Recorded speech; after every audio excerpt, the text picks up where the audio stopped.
नमस्कार, मैं हूं आपके साथ हेमंत कुमार। और देश में इस बार दक्षिणी पश्चिमी मानसून के दौरान जमकर बारिश हुई है और खासतौर पर उत्तरी भारत में अगर हम देखें या पहाड़ों में देखें, मैदानों में देखें तो बाढ़ की स्थितियां रही, लोग परेशान हुए। और आप इतना ही नहीं, आप देखिए राजस्थान के उन रेगिस्तानी इलाकों में वहां पर भी जमकर बरसात हुई कि पानी भर गया, लोग कई दिनों तक परेशान होते रहे।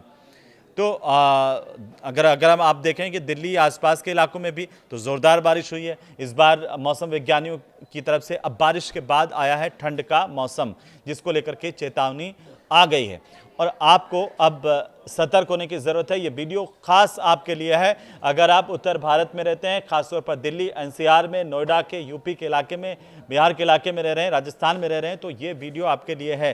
क्योंकि देखिए इस बार जम करके सर्दी पड़ने वाली है, जिसे राजस्थानी में कहते हैं कि भयंकर सर्दी पड़ने वाली है। तो ठंड को लेकर के मौसम विभाग ने क्या पूर्वानुमान लगाया है वो हम आपको इस वीडियो में बताएंगे। क्योंकि वेदर एक्सपर्ट्स के अगर हम माने तो इस बार दशकों बाद दिल्ली एनसीआर के इलाके में हाड़ कपा देने वाली ठंड पड़ने वाली है। भाई बर्फ पड़ने वाली है लिटरली, क्योंकि मौसम विभाग ने जिस तरह का अंदेशा जताया, आप मान करके चलिए इतनी खतरनाक सर्दी आपने नहीं देखी होगी, इतनी भयंकर सर्दी पड़ने वाली है। तो इंतजाम करना बहुत ज़रूरी है और इसके पीछे की वजह भी हम आपको बताएंगे कि दरअसल ला नीना के एक्टिव होने की पूरी संभावना है। ये ला नीना क्या चीज़ है और देखिए कि इससे मौसम में ठंडक घुलने के पूरे आसार हैं।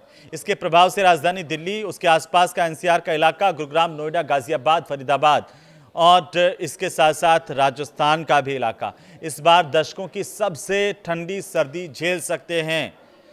अब जिन इलाकों में बर्फ पड़ती है उनमें क्या हाल होगा, लेकिन राजस्थान में देखिए चूरू सबसे ज़्यादा ठंडा होता है, वहाँ इस बार उससे भी ज़्यादा हालत ख़राब हो सकते हैं। क्योंकि मौसम वैज्ञानिकों की तरफ से ये चेतावनी दी गई है कि 2025-26 की सर्दियों में ला नीना की वापसी संभव है। इसके चलते उत्तर भारत में कड़ाके की ठंड पड़ सकती है। लंबी ठिठुरन और हिमालयी इलाकों में खास तौर पर भारी हिमपात देखने को मिल सकता है। जैसे आपने देखा ना कि कैसे राजस्थान में भी भयंकर बारिश हुई, भारी बारिश हुई और बारिश की वजह से जनजीवन अस्त व्यस्त हो गया। तो आप ये मान करके चलिए कि सर्दी भी उसी तरह से और ज़्यादा तेज़ पड़ेगी जैसी आपने अभी तक नहीं देखी होगी दशकों में, उस तरह का अनुमान है। क्योंकि अमेरिका के national weather service climate prediction centre जो है सीपीसी, उसने 11 सितंबर 2025 को आधिकारिक रूप से ला नीना वॉच जारी किया है। एजेंसी ने बताया है, अनुमान जताया है कि अक्टूबर से लेकर दिसंबर 2025 के बीच में ला नीना बनने की 71% संभावनाएं हैं, जबकि दिसंबर से फरवरी 2026 के बीच में ये संभावनाएं घटकर 54% रह जाएंगी। ला नीना की स्थिति का असर केवल प्रशांत महासागर तक सीमित नहीं रहता, बल्कि वैश्विक ग्लोबल सिस्टम और जेट स्ट्रीम तक में बदलाव लाता है।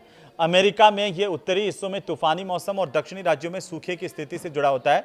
भारत के लिए इसका मतलब यह होता है कि ठंडी हवाओं का तेज प्रवाह और कड़ाके की सर्दी, या यूं कहते हैं कि जो सर्द हवाएं चलती है, ठिठुरा देती है, हाड़ कपा देने वाली सर्दी, वो स्थितियां आ सकती है। और भारतीय मौसम विभाग ने भी ये संकेत दिए हैं कि आईएमडी की तरफ से अपनी ताज़ा जो ईएनएसओ जारी की गई है उसमें ये बताया गया है कि फिलहाल प्रशांत महासागर में ना तो एल नीनो है और ना ही ला नीना यानी कि स्थितियां न्यूट्रल हैं।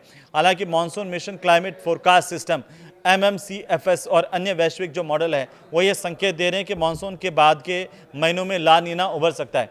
एक सीनियर आईएमडी अधिकारी की माने तो उन्होंने कहा कि हमारे मॉडल अक्टूबर-दिसंबर के दौरान ला नीना के विकसित होने की 50% से ज़्यादा संभावना दिखा रहे हैं।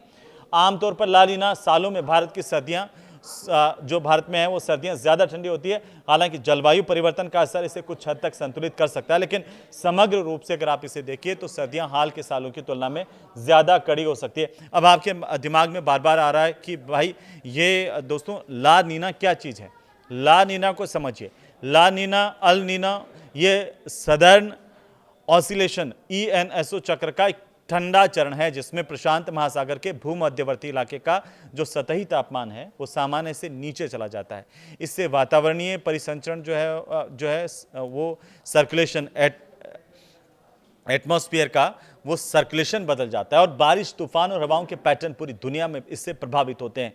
भारत में इसका असर उत्तर भारत में औसतन से ज़्यादा ठंड, लंबी अवधि तक चलने वाली शीतलहर, हिमालय में अधिक हिमपात होना जिससे जल स्रोतों को फायदा, लेकिन भूस्खलन और हिमस्खलन का खतरा जो है वो बढ़ जाता है। कृषि, जल आपूर्ति और ऊर्जा मांग पर इसका सीधा असर पड़ता है। विशेषज्ञ ये कहते हैं कि इस बार दिल्ली एनसीआर समेत पूरे उत्तर भारत में, जिसमें राजस्थान भी शामिल है, शीतलहर ज़्यादा चल सकती है, लंबे समय तक चल सकती है और इससे रबी की फसलों की बुआई और जो है वो उनकी उत्पादन क्षमता प्रभावित हो सकती है। साथ ही बिजली और गैस की खपत में भी तेज़ी से जो है वो इजाफा हो सकता है।